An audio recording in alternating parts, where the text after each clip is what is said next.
ഭാഗമായിട്ട് സൂചിപ്പിച്ചതുപോലെ ഇങ്ങനൊരു ബോംബ് വരുന്നു എന്ന് പറഞ്ഞപ്പോൾ ഇത്രയൊന്നും പ്രതീക്ഷിച്ചില്ല. സാധാരണ രീതിയിൽ എന്തെങ്കിലും ഒരു അവാദ പ്രചരണം ആയിരിക്കും എന്നാണ് കരുതിയത്. പക്ഷെ അത് വന്നു കഴിഞ്ഞപ്പോഴിവിടെ സൂചിപ്പിച്ചതുപോലെ ഒരു ഫേസ്ബുക്ക് പേജിൽ കണ്ടു, 2-3 ദിവസം മുമ്പ് കണ്ടു.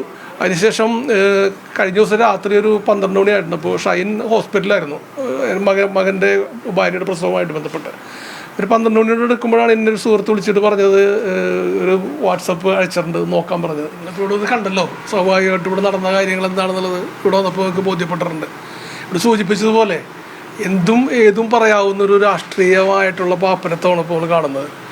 തനിക്ക് രക്ഷപ്പെടാൻ, താനകപ്പെട്ടിരിക്കുന്ന ചെളിക്കുണ്ടിൽ നിന്ന് കയറിപ്പോരാൻ മറ്റുള്ളവരുടെ മേത്തുകൂടെ ചെളിവാരി എറിയുക എന്നുള്ള ഏറ്റവും മോശമായിട്ടൊരു രാഷ്ട്രീയമാണ് ഇപ്പോൾ നമ്മുടെ മുമ്പിൽ കണ്ടുകൊണ്ടിരിക്കുന്നത്. ഇവിടെ ഇപ്പോൾ ഞങ്ങൾ ഇവിടെ ജീവിക്കുന്നവരാണ്. ഇവിടെയുള്ള ആരോട് ചോദിച്ചാലും ഞങ്ങൾ രണ്ടുപേരെക്കുറിച്ച്, ഞങ്ങളുടെ കുടുംബത്തെക്കുറിച്ച് നിങ്ങൾക്ക് അറിയാൻ കഴിയും.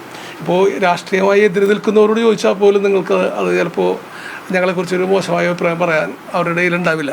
പക്ഷെ ഞങ്ങൾ ഞെട്ടിപ്പോയത് സ്വാഭാവികമായിട്ട് സൂചിപ്പിച്ചതുപോലെ ഇങ്ങനൊരു ബോംബ് വരുന്നു എന്ന് പറഞ്ഞപ്പോൾ ഇത്രയൊന്നും പ്രതീക്ഷിച്ചില്ല.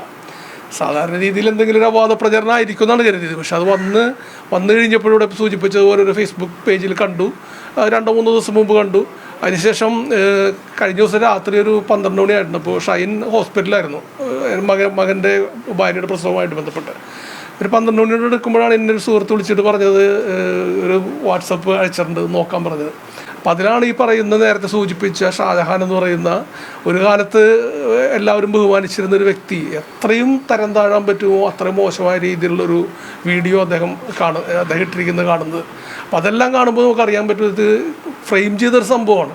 കാരണം ഇപ്പോൾ ഇവർ സൂചിപ്പിക്കുന്നത് പോലെ ഈ ഒരു സംഭവം നടത്തുമെന്ന് പറഞ്ഞാൽ ഞായറാഴ്ച ഈ തൊട്ടപ്പുറത്തെ വീട്ടിൽ ഞങ്ങളുടെ റെസിഡൻസ് അസോസിയേഷൻ്റെ ആഘോഷം നടക്കുകയാണ്.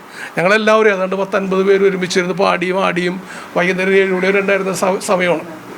ഇപ്പോൾ നിങ്ങളുടെ മുമ്പിൽ അങ്ങനെ പറയേണ്ടതില്ലെങ്കിലും പറയണം, അത്തരത്തിലുള്ള വളരെ ആളുകൾ തിങ്ങിപ്പാർക്കുന്ന ഒരു സ്ഥലത്ത് ഇത്തരത്തിലൊരു സംഭവം നടന്നു എന്ന് യാതൊരു ഉളുപ്പുമില്ലാതെ പച്ച നുണ പറയുക, അത് പ്രചരിപ്പിക്കുക.